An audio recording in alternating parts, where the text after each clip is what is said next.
గాంధీ గారు నమస్తే అండి. మరి జగన్మోహన్ రెడ్డి గారు నిన్న వాళ్ళ కార్యకర్తల నాయకుల సమావేశంలో మాట్లాడుతూ నేను సీఎంగా ఉంటే ప్రజలకు మేలు జరిగేది, ఈరోజు రాష్ట్రంలో పాలన మొత్తం కుప్పకూలిపోయింది అని చెప్పేసి జగన్మోహన్ రెడ్డి గారు మాట్లాడుతున్నారు. ఎంతవరకు సమర్థిస్తారు ఈ వ్యాఖ్యల్ని? అందరికీ నమస్కారం. జగన్మోహన్ రెడ్డి గారికి ఇక్కడ ఉండడితే ఈ రాష్ట్రం మొత్తం రావణ కాష్టమయ్యేది. ఒరే దరిద్రుడా, ఎందుకు మాట్లాడతావు నువ్వు దేనికి మాట్లాడతా? ఈ రాష్ట్రాన్నే రావణ కాష్టం చేసావు. చేసింది కాక మా రాజధాని రైతులు ఎంతమంది చనిపోయారు? 270 మంది చనిపోయారు. సిగ్గుందా మీకు? సిగ్గు శరవే మాత్రం ఉందా మీ మాట్లాడే వాళ్ళకి? మీరు మనుషులేనా? మనిషి పుట్టక పుట్టారా? మీరు తినేది కడుపు అన్నమేనా? గడ్డి ఏమని తింటున్నారా? అంతలా తుఫాను వచ్చి ఆ రకంగా ఇయ్యాడ మునిగిపోతే ఒక్కరోజు వచ్చి ఒక 5 నిమిషాలు నిలబడి వెళ్ళిపోయావు. నువ్వు 40% ఓటింగ్ సరళి నీకు ఉందని చెబుతున్నావు. వాళ్ళకేమన్నా ఒక బిస్కెట్ ప్యాకెట్ కానీ, ఒక మద్య ప్యాకెట్ కానీ, ఒక వాటర్ ప్యాకెట్ కానీ ఇచ్చావా? ఏం చూసి నీకు ఓట్లు వేస్తారు? ఏం చూసి నువ్వు సీఎం అవుతావు? నువ్వు సీఎం అయితే ఏముంటుంది?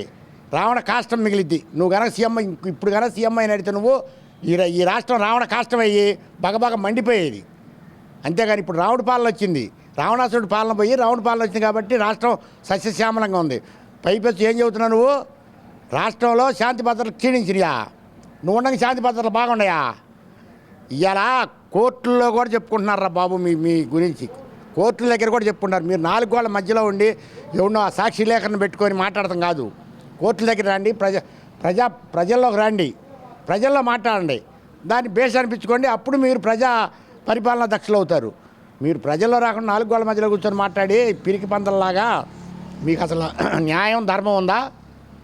అంటే ఈ 4 నెలల్లోనే ఎన్డీఏ ప్రభుత్వం మీద, చంద్రబాబు నాయుడు పాలన మీద తీవ్ర స్థాయిలో వ్యతిరేకత వచ్చేసిందని చెప్పి జగన్ గారు మాట్లాడుతున్నారు. సమర్థిస్తారు ఈ వ్యాఖ్యల్ని? అస్సలు సమర్థించో. చంద్రబాబు నాయుడు పరిపాలన, ఆయన విజన్ గల ముఖ్యమంత్రి. ఆయన దగ్గర ఒక విజన్ ఉంది. వీడి దగ్గర ఏముంది? ఇటు పేడ ఉందా, ఇటు పచ్చిపాతలు ఉందా? తల్లిని చెల్లిని రోడ్డుకి వేసాడు, బాబాయ్ చంపిన తోరి బయట తీలేకపోయాడు. ఈ దగ్గర ఈయన పేడ ఉందా? జగన్మోహన్ రెడ్డి పరిపాలన ఉందా? పరిపాలన ఉంటే ఎందుకు ఓడిపోయాడు? అంత తీవ్రంగా ఎందుకు ఓడిపోయాడు?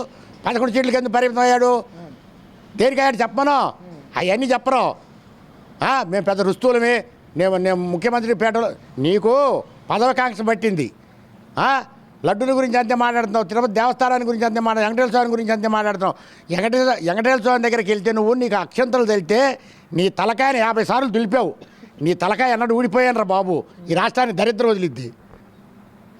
అక్షంతలు నేను రాలిపోవు. నువ్వు ఎట్టవుతా? వెంకటేశ్వర స్వామి భక్తుడు అవుతావు నువ్వు?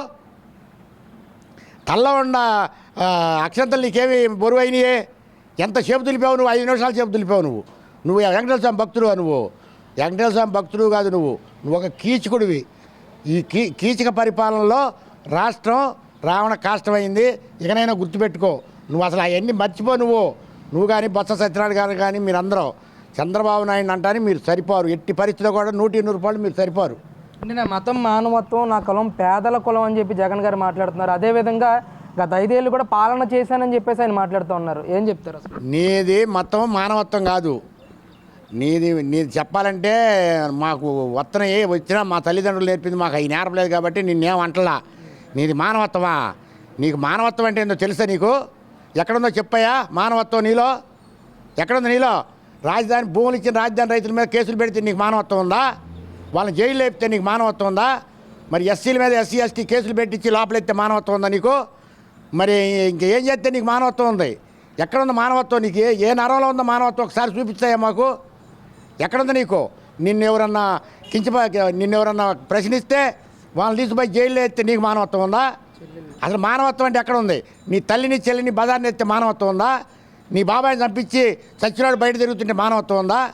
ఆ కేసును బయట తీలేకపోవటం మానవత్వం ఉండట నీకు? ఎక్కడ మానవత్వం ఉంది?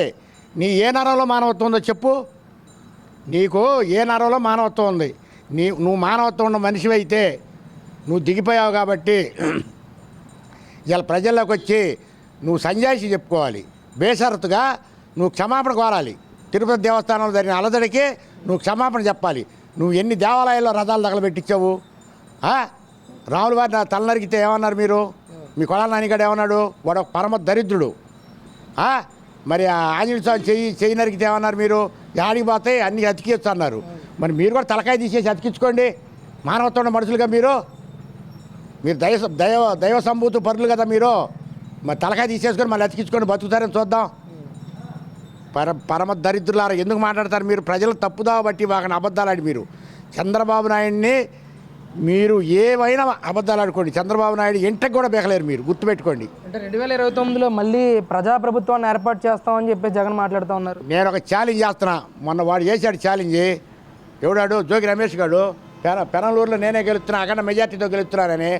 ప్రారంభంగా నువ్వు గెలిస్తే నేను బెంజి సర్కిల్ దగ్గర చిరచ్ఛేదం చేసుకుంటాను, ఇలా గెలవకపోతే నువ్వేమవుతావు రమ్మన్న ఛాలెంజ్ని తీసుకోవాలా. ఇవాళకైనా ఛాలెంజ్ చేస్తున్నా.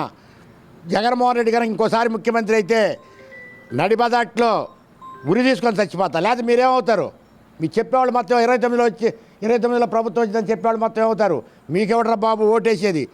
ఆంధ్ర రాష్ట్రంలో అన్నం తినేవాడు, కడుపుకి సరైన గుడ్డ కట్టుకునేవాడు మీకెవ్వడు ఓటేయడు. గుర్తుపెట్టుకోండి మీరు. పరమ సన్నాసులు, పరమ దరిద్రులు అయితే మీకు ఓటేస్తారు. ఎందుకంటే మీ పరిపాలన విధానం చూశాం కాబట్టి. అదే పరిపాలన విధానం లేకపోతే చూడకపోతే కొత్త కింద పాత క్రొత్త అని అప్పుడు వేశారు. మీకు వేసే 151 సీట్లు ఇచ్చారు మీకు, పిచ్చి జనం కాబట్టి. అదే నేనైతే ఇలా నేను కాంగ్రెస్లో ఉండి రాజశేఖర రెడ్డి అభిమానంగా ఉండా కానీ నేను జగన్ దగ్గరకు పోవాలా, జగన్కి ఓటేయాల. నేను జగన్కి వ్యతిరేకంగా చేశా. ఎందుకంటే ఆయన రాక్షసుడు కాబట్టి. ఆయన దగ్గర మానవత్వం ఉందా చెప్పుకోవడానికన్నా సిగ్గుండాలి కొద్దిగా. ఏంటి మరి ఈరోజు ప్రపంచ బ్యాంకు కూడా మీ అమరావతి రైతులతో మీటింగ్లు పెట్టారు, డ్వాక్రా మహిళలతో మాట్లాడారు, ఇక్కడ ఉన్న వివిధ సంఘాల నాయకులతో మాట్లాడారు. ఈరోజు 15,000 కోట్లు కేంద్రం పూచీకత్తుతో రిలీజ్ చేయడానికి సముఖంగా ముందుకెళ్తా ఉన్న పరిస్థితి ఏ విధంగా అనిపిస్తూ ఉంది అసలు? జగన్మోహన్ రెడ్డి ఎప్పుడైనా 3 రాజధానులు అని చెప్పాడో ఆ 3వ రోజు చెప్పాను నేను, ఓరే పరమ దరిద్రులారా, మీ వల్ల కాదు ఇది. ఈ రాజధాని ఇక్కడ నుంచి తీయటం మీ వల్ల కాదు. ఇక్కడ ఈశాన్య మూల దేవత ఉంది, ఇటు అవర్లింగేశ్వర స్వామి ఉన్నాడు, ఇటు కోటేశ్వర స్వామి ఉన్నాడు, మరి ఇక్కడ ఏమన్నా నరసింహస్వామి ఉన్నాడు. నలుగురు మధ్యలో ఉన్నరా రాజధాని. ఇది దేవతల రాజధాని. ఈ రాజధాని తీయటం ఎవడల్లా కాదని చెప్పా. అదే నికరమైందిరా పరమ సన్నాసులారా, గుర్తుపెట్టుకోండి. మీరు 3 రాజధానులు అన్నారు. ఏమైనా కట్టగలిగారా? అక్కడ రాయి మీద రాయి పెట్టగలిగారా? అక్కడ పారీ కట్టగలిగారా? ఏమైనా ఒక ఆఫీస్ కట్టగలిగారా? మాట్లాడితే ఆ రుషికొండ మీద కట్టామంటారు. అయ్యో పనికి మాలింది. ఆ రోజు ఒకటి మాట్లాడింది పనికి మాలిన మాటలు. మీ వల్ల ఏమి కాదు. మీకు ప్రజా పరిపాలనే చేతగాని ఎదవలో దద్దమ్మలు మీరు చెప్పాలంటే. గుర్తుపెట్టుకోండి, రాజధాని ఎవరు తీలేరు ఇక్కడ నుంచి. కాదు అది ప్రపంచ బ్యాంకే కాదు, స్వచ్ఛంద సంస్థలు కూడా పొంగలకు వస్తాయి. మీరు అనుకున్నారేమో రాజధాని నిర్మాణానికి స్వచ్ఛంద సంస్థలు కూడా వచ్చి 1000 కోట్లు ఇస్తాయి. మొన్న తుఫానికి ఏం జరిగింది? అక్కడ ఉన్న మనిషి, ఆ ఖజానా అక్కడ ఉన్న మనిషి సక్రమైన మనిషి అయితే 1000 కోట్లు అయ్యే వస్తాయి అక్కడికి. అక్కడ పరమ దరిద్రుడు ఉన్నాడనుకో, నీకు మళ్ళీ రావు. మరి ఇవాళ చంద్రబాబు నాయుడు గారికి 500 కోట్లు వచ్చినాయి తుఫాను. అయితే సీఎం నిధికి. మరి నువ్వు ఉండంగా వచ్చినాయా? నువ్వు ఉండంగా కరోనా వచ్చింది, ఏమైనా వచ్చినాయా? ఎవరైనా ఇచ్చారు నీకు? మరి ఇవాళ రాజధాని నిర్మాణానికి కూడా పసిపిల్లలు ఇస్తున్నారా పరమ దరిద్రులారా, గుర్తుపెట్టుకోండి రా. బళ్ళో పిల్లలు కూడా ఇస్తున్నారా రాజధాని నిరాళాలు. ముసలాళ్ళు ఇస్తున్నారా, వృద్ధాప్యులు ఇస్తున్నారు, వృద్ధాప్య పింఛన్ తీసుకునే వాళ్ళు ఇస్తున్నారు రాజధానికి విరాళాలు. మీరు ఎన్ని బొంకులు బొంకినా, మీరు ఎన్ని ఎదవేషాలు వేసినా రాజధాని నిర్మాణం ఎవ్వరూ ఆపలేరు. ఎవరి తరం కాదది. బీజేపీ గవర్నమెంట్ ఉండా కాదు, ఇంకో గవర్నమెంట్ ఉండా కాదు, గుర్తుపెట్టుకోండి.